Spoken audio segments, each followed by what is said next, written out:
do? It's your boy T-Lee, and I'm back with another crazy true crime type video. We back with another insanity cam. You already know it gets crazy with them. Back at it again with another. You see by the title, 17-year-old killer leaves body in a local dumpster. Y'all just ain't listening, man. Y'all really think you thought you got away. You thought because you threw it in the dumpster, you was just about it, like you was on some Mission Impossible type stuff. They're gonna find you. You threw it in a dumpster. I'm pretty sure before we start this video, cameras everywhere. Find you something legal to do. Stay out the way.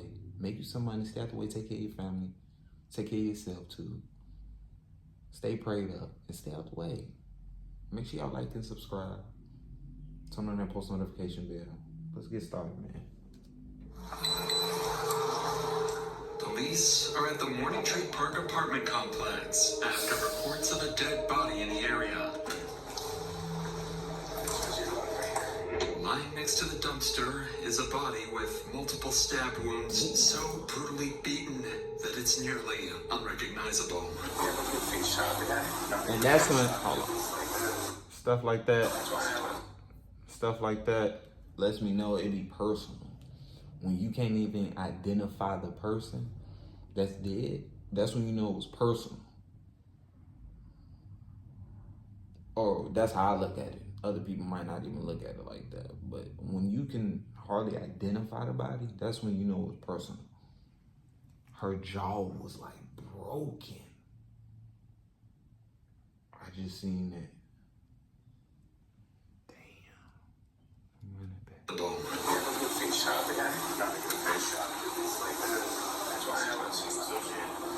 Officers immediately suspected that one of the tenants in the complex was the killer, but We are trying to be serious. You come out here with a chicken on your goddamn finger. Where is this at? Complex was the killer, but they would be horribly wrong. There was like blood all over the ground by the dumpster, and that his head looked like a smashed watermelon. That's when he started getting him. He hit him a couple of times and then stomped him a couple of times. A violent, unpredictable teen killer was on the loose, and police needed to find him before he murders again. Doors open. Police department! I'll be there.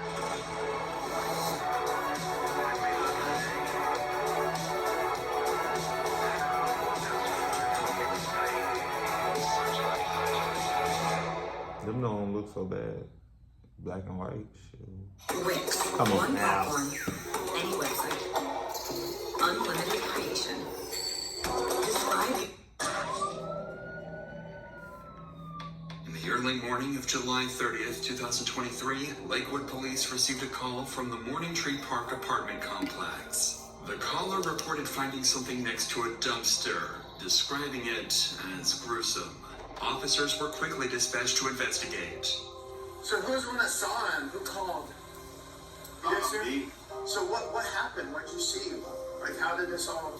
Okay, me and her, was kind of like dumpster digging, right? And I see this red stuff, you know, we have the dumpster. So I went in there, and I see his body.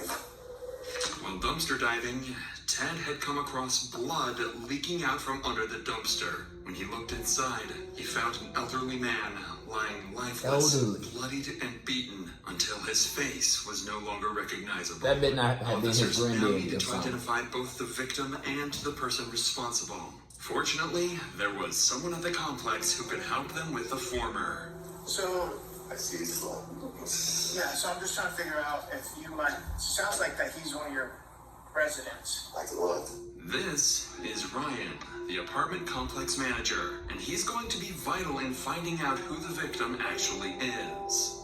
Because we don't have an ID, right? No, we don't. Okay, so let's...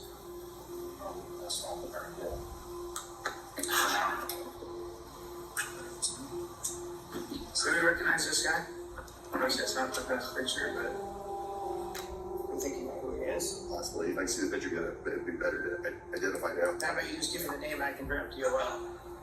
He wouldn't be in there. What's that? He wouldn't be in there. Well, I'm sure he'll have some kind of ID. You don't think so? Absolutely not. Never? No. Okay. He's a really nice guy, actually, though. I had a relationship with him, really friend-wise. You don't even trust, like, anybody with, like, social security cards or anything. He won't sign a lease. So he might be about 60. I wonder why. That's suspicious. That's only what somebody that's on the run would do. 365, somewhere in there. He's partially African American, but he's really light skinned. Skinny, tall. Yes. Skinny. Yeah. Yeah, that could be Leonard. What's his last name? We're working on that right now. Well, they're turning their computers on right now, right? You want to come with me? I can just give you a key. I'll give you right over there and right back. You want to? No. Whoops, I don't want to check on, but yeah, but she's still trying to call the. I can pull the key for you and she'll get that. Yeah, we'll go check on it. So A9, I will meet you over there. The officers finally had a name, Leonard, but that doesn't solve their biggest problem. According to the manager, Leonard suffered from extreme paranoia and refused to have any form of identification associated with the government. Without proper identification, the investigation would soon become a lot more challenging. Still, officers would search their system, hoping something might come up. Find it. I'm comfortable. I'm just gonna start running for any deal or prior bookings or anything.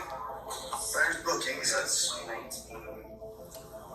Okay, now he's dealing with crap too. Okay, we're gonna go to A9 and see if this guy's there.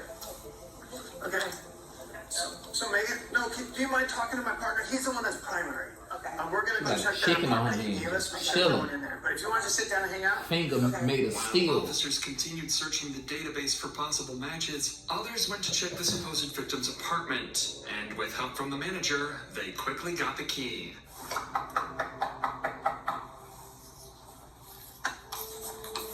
Leonard, Lakewood Police, we just need to know that you're okay. Do you want us to announce for Leonard? Yep. I can yell for him. Go ahead. Hey, Leonard. Leonard. You're in here, let us know. After a quick look around the apartment, Leonard was nowhere to be found. At the same time, officers had just matched the victim's face to Leonard's image using police database. So there was no doubt now. The victim was 64-year-old Leonard Williams. Neighbors and staff described Leonard as a friendly and compassionate person.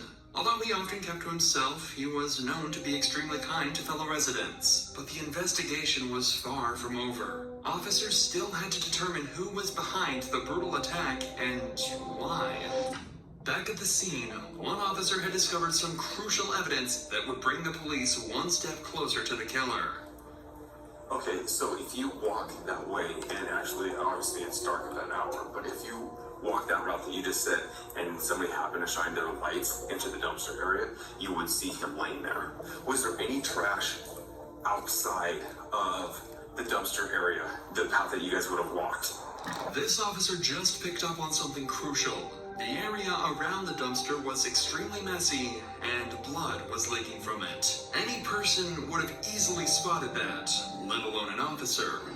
Turns out, just 12 hours earlier, police had been dispatched to that same apartment complex on a noise disturbance complaint. The call was made around 8 p.m., and the I'm about to say, did anybody respond to that? The officer's dash cam shows him returning to his vehicle by walking through the side path, the exact one that leads up to the dumpster where Leonard was found. The officer didn't notice any leaking blood or hear suspicious commotion, which means that whatever had occurred had happened after the officer left. From this, the timeline of the murder was vastly narrowed. But more importantly, the disturbance call that the officer responded to had been made about a group of teenagers from the apartment complex unit J54. According to the manager, this group was well known for partying several days of the week and not paying their rent on time. However, dang, you gotta put that in the there. police would catch on to what they were doing at last night's party and why there was a dead body just a few feet away from their apartment. American beers, American careers. At Anheuser-Busch, we are That's not just crazy, because I really want to know the reason behind it. I bet it's around some dumb stuff. A search warrant for Unit J54 was issued, and officers quickly arrived at the residence looking for any signs of foul play. Get the manager in the door. Hey, Gurney, liquor, please. Anybody else inside here with you? Sit over here for a second, okay? Who's all in here with you? Just looking to the people. Where are they at? Oh, really? No. What are the names? Jaden and who? Jaden and Ty.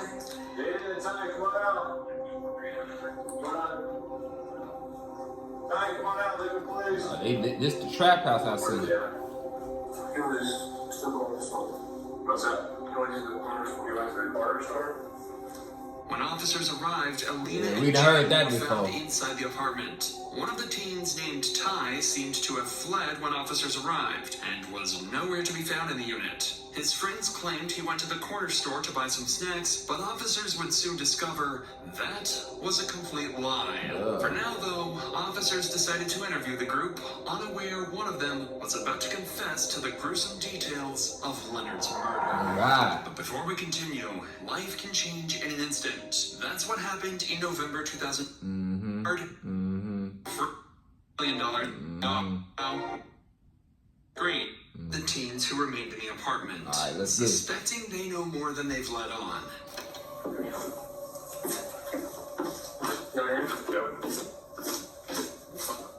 Did you know why we're here? I'm make it clear to you, you're not in trouble right now, but you're a witness to something. And so we need to talk about that, okay? I was in. I got a video. You can say I was a witness, and I understand, but when I heard what he did, I didn't know what kind of stairs for a reason. What did you hear that he did? I heard that he beat up this dude for really no reason. He said that the homeless guy stepped to him, or the homeless guy asked for the How well do you know him? Chubbs. Yeah. I know him for like a month. So, did you know what happened here the other night? Yeah, what happened? Tell me a little bit about it. Chubbs out of one incident. Okay, you gotta Chubbs out of one incident. Yeah, what was Chubb's incident? By the garbage can. Yeah. You don't know. Well, I know what happened already, okay? Chubbs just couldn't get mad, and he would say that he would do it, he wouldn't do it, and he'd just go on into the door. But Chubb's generally had a trouble. yeah, when he was drunk, he would get very bothered. Okay. He would be very happy. But the next thing you know, Chubbs flies open the door, and he looks at me, and he's got this smile on his face. He's like, I'm so sorry that I did something really bad and really a big mistake, and I really didn't mean to. Like, what'd you do? And that's when his smile really shut off. So I think you realize, like, you really just took something like, and he's like, I killed somebody outside. Did he tell you how he killed him? How did he? He beat the fuck out of him and then stabbed him in the ball. This guy is laying down on the side of his face, like against this way. All you see is him just like down on the ground, corner, and then just starts kicking it like it's a joke. With these two new crucial statements, police now had two suspects at large, Chubbs and Ty, with their primary focus being on 17-year-old Brody Chubbs Brownell. According to Alina, their primary focus being on 17-year-old Brody Chubbs Brownell. Okay, now we look at him. He looked like you automatically, when you look at him, you know he's not right in the head. Look at his eyes. Look at the form of up here. You could tell he not right up here. Like, this is a top class, 5-star badge school shooter. Indeed. According to Alina, Brody had 2 bottles of tequila and was also high on marijuana the previous night. To make matters worse, he had a reputation for getting violent when drunk. At some point, he briefly stepped outside the apartment and happened to cross paths with Leonard in the parking lot. Leonard may have confronted him about the loud music, or, given his paranoia, he might have simply been talking to himself. Either way, Brody likely saw him as an easy target, and Leonard became the victim of his violent outburst. Alina was also the first to mention something even more disturbing. Brody had recorded the entire thing on Snapchat. He filmed himself beating and stabbing Leonard to death, then sent the video to friends at the party. With Brody as their prime suspect, officers remained on high alert, going so far as to request air support and search for him. In the meantime, police were notified about a male who was running around the Morning Tree complex. He was identified to be Trey Crystal, or Ty, the one who fled from Alina's apartment when the officers had arrived with the search warrant. Shortly after confirming his identity, he agreed to speak with detectives. Detectives needed to determine whether Ty had played any role in the murder, and if he knew where Brody was hiding. Just tell me a story.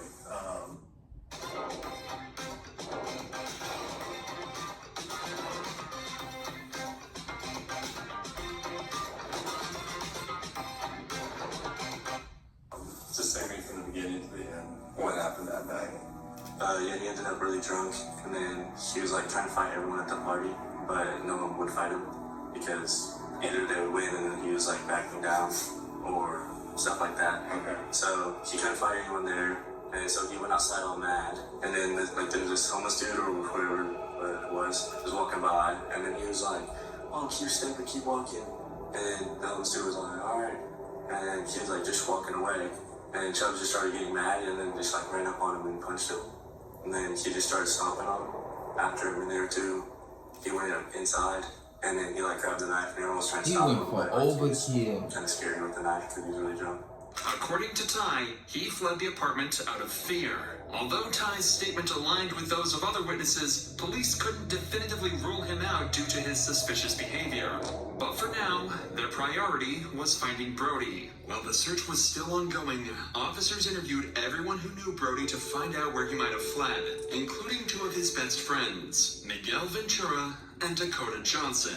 I ended up going, basically there was a sign posted up that was over at one of our female friends' Britt's house, and eventually Chubbs, I guess he stormed outside. He got really upset. He was drinking 1800 at the time, like 10 tequila. There was someone standing by the garbage cans, and he got really angry at him because I think they were staring at him. He just got closer to him, and I think the dude yelled something at him, and then he just started swinging on him. I get down the stairs, and then that's when he started getting him. He hit him a couple of times, and then stomped him a couple of times, and by that point, like, it was too much. Like, it was just a lot. I grabbed him by his chest and everything. I tried to pull him. Was there anybody else who was hitting the guy? Was there anybody else kicking him, hitting him, punching, stomping him? And you had text messages with him shortly after. Can you kind of explain to me about those text messages? It was like the day after he had done it. Okay. But he did coke and he beat the crap out of this guy and killed him and stabbed him in the neck. And then there was like blood all over the ground by the dumpster, and that his head looked like a smashed watermelon. He told me that he tried to put him in the trash can himself, but he couldn't do it. So that's why he stabbed him in the neck. While officers continued interviewing witnesses, Brody had just been located hiding in his family home 40 minutes of... So you basically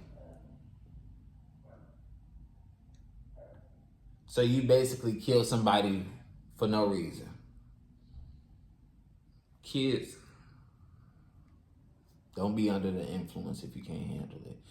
You shouldn't be under the influence at a young age anyway, but you know how it is anyway out here. Just be cautious. Be a leader, not a follower. In the city of Yelm, End up in situations like this. quickly descended on the residence, ready to take Brody down if he made any wrong move. All right, hey, you 3, If there's people milling around up front, we're going to detain them right off the bat. So be ready to go hands as soon as they move up. They run or we're letting them run, right? Yeah. All right, we're capped. Bat team's rolling up.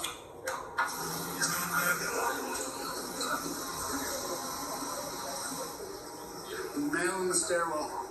Thomas's first entryway right here on the right. Hey, go move up. Move up. I want to be able to see that door. Hey, let's bring it back here. No sense in standing out there. No sense in standing out there. There we go. All right, I got hands on her. Okay. You got cuffs? Yeah. Okay. All right, step this way. Just keep your hands up. I want you to set your phone and your drink on that little concrete barrier right there. You decide? Yeah. Now I want you to step out to me. Come on. Put your hands on your head, look around, face the building. Okay. You're good for right now. Looking down. We're just detaining one more. Oh, hey, come down. Set it down right there.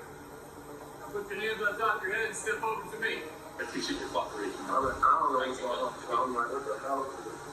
Brian and Jeff, the first two to come out, were Brody's friends, staying in the apartment with him. The two claimed they didn't have any knowledge of what was going on or why Brody was being arrested. The next one to come out was their primary target, Brody himself.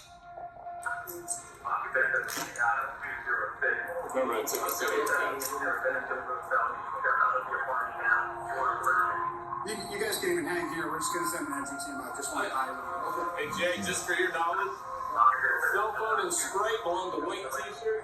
Cell phone when he was holding black t-shirt. Okay. All right. Good? Kevin. Who we got? Brian. Yeah, he ain't got no chance. Mike and I. He ain't got no chance. I ain't even gonna lie to y'all. He doesn't have a chance. You might as well just come out. Start walking this way. Start walking this way. Keep walking, keep walking, keep walking. Yeah, that's his white ass. Hold on. Hands on your head. Perimeter's in custody. Brody was finally escorted from the house and delivered into the hands of justice. He was charged with assault and homicide in the first degree. He had originally pled not guilty, receiving a bail of $1.5 million. Look at you trying to be cool. That's what it was. You thought you hung around a certain crowd and you was trying to show out in a way. You was trying to hang with the crowd, be cool with the cool crowd and stuff. Not knowing that crowd ain't do stuff like this though. They not going, you know, you get drunk, yeah, high, but they not doing the crap you doing. You just basically killed a homeless guy for no reason. He need to get locked. Neither Ty nor anyone else at the party was charged, as the Snapchat video clearly shows that Brody acted alone, consistent with witness statements. Oh, God. Although the exact motive for the murder remains unclear, Brody's extreme intoxication and well-documented issues with aggression led to the tragic death of a kind and gentle person. Following his initial hearing, Brody returned to court and changed his plea to guilty. He received the maximum sentence of 25 years in prison.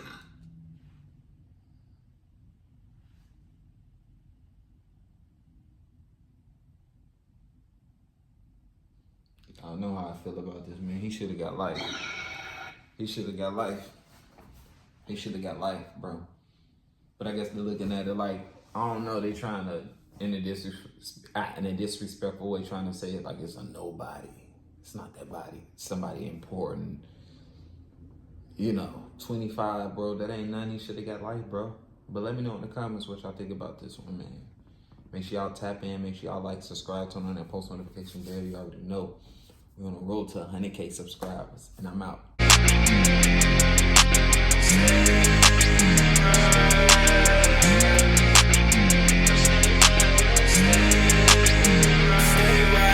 What you gon' do